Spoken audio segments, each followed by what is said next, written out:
Malawi Today.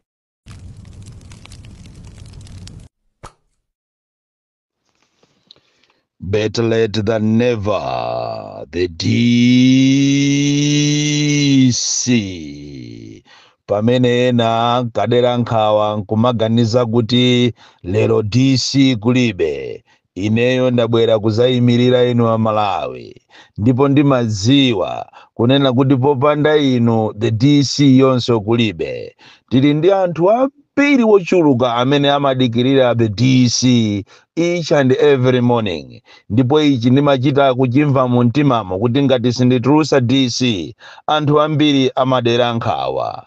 Ndiyambe ndikuthokoza anthu nonse ochokera mayiko akunja komanso Malawi momuno amene mwakwanisa kutumiza mameseji, amene mwakwanisa kuimba mafoni, kundiyamikira za audio imene ninatulusa dzulo yobweresa umozi pakati pa zipani zosusa makamaka pakati pa UDF komanso DPP amene akhala kukhazulana masiku amenewa kumadabwa kuti nonse ndinu a opposition nanga mukutukwanira nanji nonse common goal yanu ndi imodzi kufunisisa kuona kuti boma likuyenda bwino ziko likuyenda bwino ndipo amalawi akumva kukoma kodi inu mukamamenyana ndiye kuti zizakhala bwanji chifukwa amene munayenera kumamenyana naye ndi uyo wa MCP iyo osakhala inu a DPP komanso a UDF komanso tikayang'ana history anthu inu ndi amozi choncho ndiyamike kwambiri anthu onse amene mwatumiza mameseji amene mwaimba mafoni kuyamikira izi ndi zimene zimafunika ife sitimafuna ndalama Antanyi asafuna ndalama Wabakiri Muluzi safuna ndalama koma ndalama zimene mungatipase ife ndi chilimbikiso chimene mmatipasa inde sipanalephere awiri atatu onyoza ndi mmene zimakhalira pali anthu ena anangobadwa kuti samatha kuchimvesa chinthu ena amaimba mafoni kumanena kuti bwanji inu simunamutukwane atupere ndi amene anayambisa zonse inuyo akali ndomwe aonesa kukondera ndiye kuti inuyo mukukondera UDF pamene paja mukanamutukwana atupere chifukwa cha sisaza endi chimenecho ndiye timawauza kuti leadership si imeneyo leadership siuyenera kubwezera moto kwa moto koma kubweresa mtendere kuti anthu aziyenda limodzi inuyo ndiye kuti mukukondera chani mukukondera ujeni DPP chifukwa DPP mukana akalipira kwambiri chifukwa iwaja amazuza UDF iwaja safuna kuti DPP anzawo aziyenda nawo limodzi ndipo DPP ndi anthu okula mitima ndiye iniyo mukana azuzula ndikumafunsanso kuti koma mu audio muja mwaimvesera bwinobwino audio eja yakhala balanced tazuzulwa zipani zonse zosusa komanso makamaka amene amakanga nawo chifukwa sizinakhale bwino kuti atupere ankanene kuti Peter Mutharika wakula komanso iwonso a DPP ndikukabwezera iyayi si bwino munthu akulu kumapanga zimenezo mukanadziwa kunena kuti masupporters yanu amamva kukoma inu akulu sibwenzi mano mukupanga zimenezo kuwaona mene amaimbira masupporters a UDF kuimba mafoni masupporters a DPP zikuoneka kuti zimene anthu amafuna si zimene inu asogoleri mmazipanga anthu amafuna anthu mukugwirira ntchito limodzi kukhala pansi limodzi koma ngati mmodzi mwa inu ati aphonye ndikupita ku chipani china ndikumaka supporter khandi MCP muziwe kuti imeneyo ndi recipe for disaster ndakuuzani ndidanenapo tine mbuyomo koma mwina anthu simasatira maaudio kunena kuti zipani zina zimungoziona koma masankho akamayandikira muzaona makalazi awo tikukhulupirira kuti sinu a UDF tikukhulupiriranso kuti sinu a DPP tikukhulupiriranso kuti sinu a UTM a Ford ndi zipani zina kapena PP muyenda ndi anthu musatira zofuna za Malawi nkhani za zikulu lero tiyamba ni nkhani ya kuchirazulu TTC kumene koma students akuthano sopano miyezi sakulowa mkalasi chifukwa cha ndalama zimene akuboma sakuapasa ma allowance yawo kuli njala ya zaoneni, ndipo sitikudziwa kuti kodi akamafika Julayi zikhala bwanji, anthu sakupasidwa ma allowance yawo. Kubamadabwa kuti kodi masa zinthu zizi munazichita budget. Why is it the Ministry of Education is not taking heed of their concerns? Ana kuchira Zulu TTC akukhala osadya, pasukulupo pali njala yopya, akulephera kulowa mkalasi chifukwa cha ma allowance yawo. Koma akanakhala kuti mwina akupanga zimene zizi ndi aboma andale aku parliament, ndiye kuti mwina ma allowance amenewa atatuluka kale. Ziko lomvesa chisoni, china chilichonse ndichosokonekera. Lero anthu afika kumayima mizere itali kuti azigula shuga, pakana kufika pomenyana. Andiso shuga yonso wakuyendera makatero, kutenga traki kuchokera nayo Kudwangwa kufika nayo Mulilongwe, kumana mangati kupita kwa munthu ina, koma shuga wali wa madiru akumusamusa kuchokera mu traki kupita mmalole kuti azimuchita transport kupita naye maiko akunja. Chikalieni icho sugar is the most wanted commodity, expensive commodity, imene akulu okalambaso amamudalira. Ngakhale ana kuti aje phala amadalira sugar, koma lero sugar yakukanga akupangidwa ziko lina mwina ku Japani. Chikalieni ndi sugar yo akupangidwa kuno ku Malawi konkuno. Ndi ziko lomvesa chisoni kwambiri. Andi sindikudziwa kuti kwa inu amene mmanena kuti boma ndilo mweri, the next 5 years kuzakhala zotani? Kodi anthu samaza adya njwera?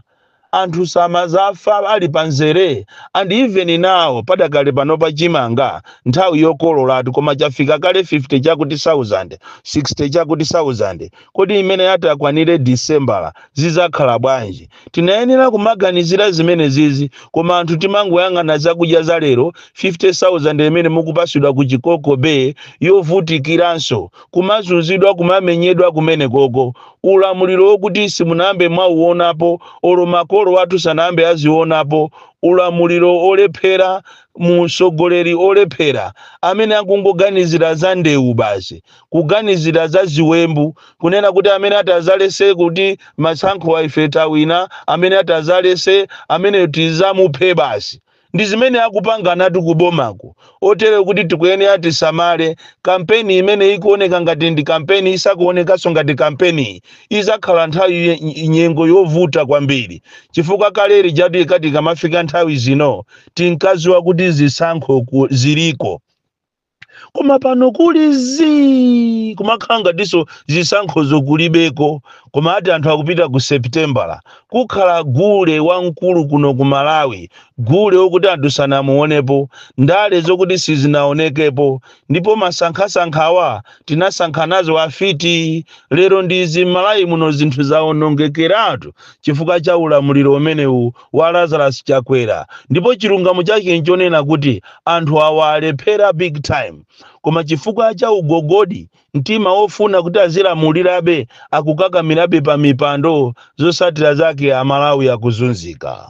Nkhani yachiwiri ndi ya ku Ministry of Health. Lero tikufuna tiyang'ane moyo wa mortuary attendant komanso data clerk. Anthu amene ndi anthu osalidwa kwambiri.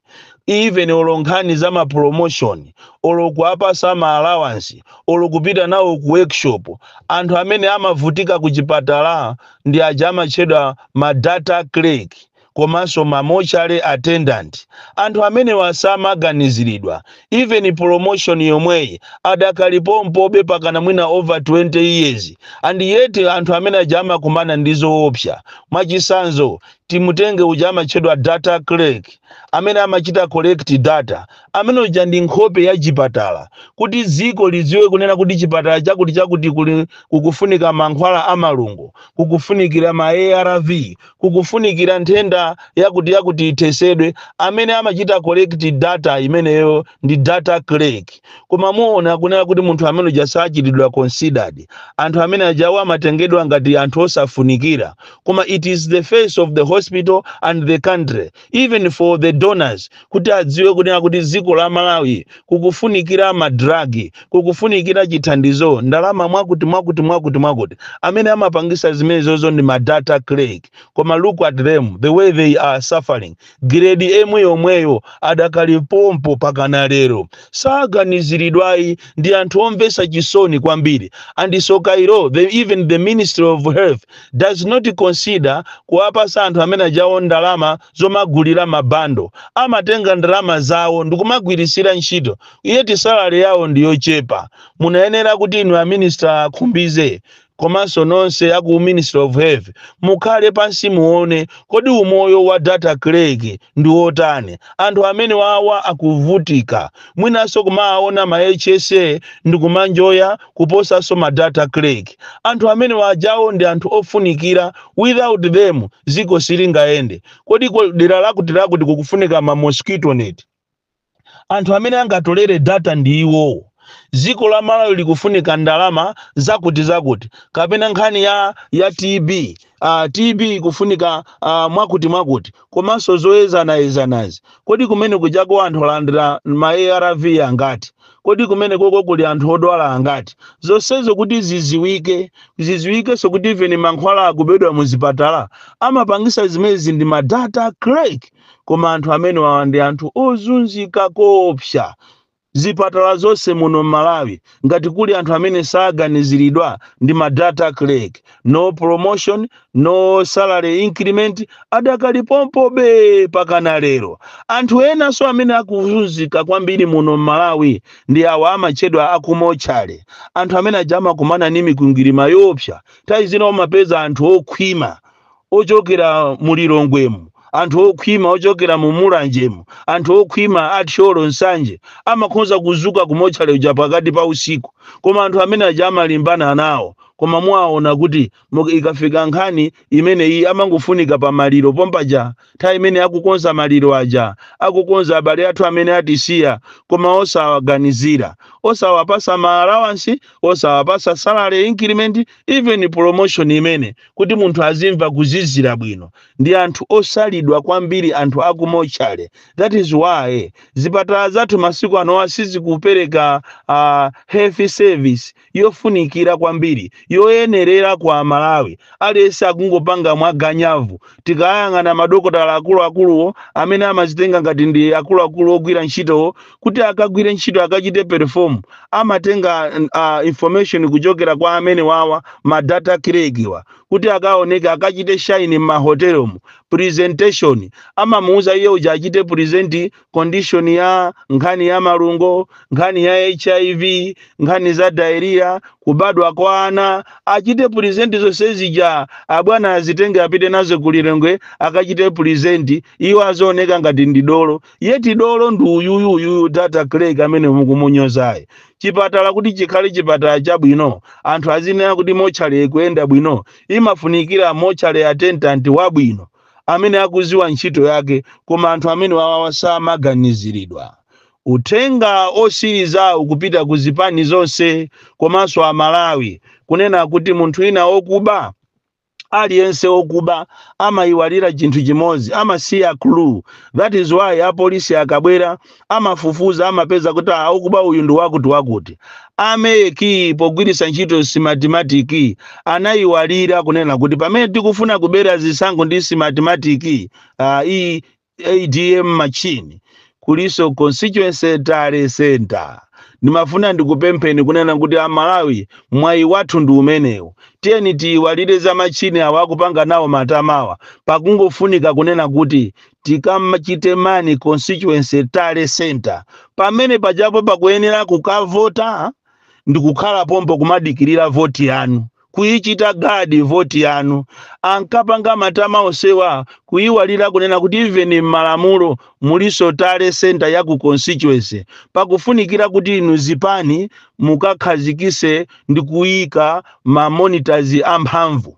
Chifukwa tu paliso zipani zinazi za mphwayi anditaona nthawi iyi ya registration madera ambiri munalibemo ma monitors andi ma monitors wo kukhalamo komanso osapasa ma allowance osapasa zakudya pakuyenekera kuti inu zipani zonse zosusa tikunena ti inu amene mukukhala pamodzi osakhala amene ati apita azikadya ndi oyipawo inu azosusa muonesese kuti even ku Central Region mwaika ma monitors amphamvu ma monitors amene mukawalipire ma allowance ma monitors amene mukawapase zakudya chifukwa ngati simusamala mukapezeka kuti monitor wanu wadya ndi awo akakadya ndi awo azikagona nthawi iyo akaberapo pamene popo zisankho iyi ndi nkhani yonena kuti mukhale nayo serious zipani zonse munayenera mukhale ndi emergency meeting kunena kuti kodi ma monitors tiachita share bwanji a UTM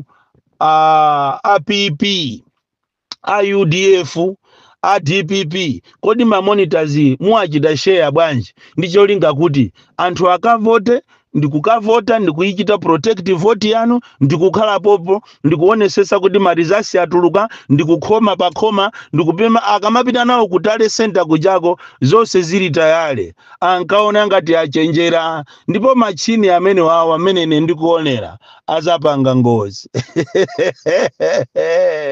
and wina ngati Sabala pa 2016 amene pa 2025 pa 16 September sakafikako kuchitika zinthu mamirako woopsa pamene inu mukukonza kuti muzikapha anthu amene atazasusane nanu muzakatulusa fake announcement yokuti iniyo mwawina pamene inu mukukonza ziwembe zimenezo mulunguso komanso mizimu ya chikangawa ikukonza so zina zimene muzaone nazo mbonaona zake bingo muzaone nazo mazangazime ndakuuzani munyozere Bonnie Kalindo the DC mwana woopsa kwambiri the most deadly and dangerous child from Jeza Village TA Mabuka box 76 Mulanje Malawi Southern Africa.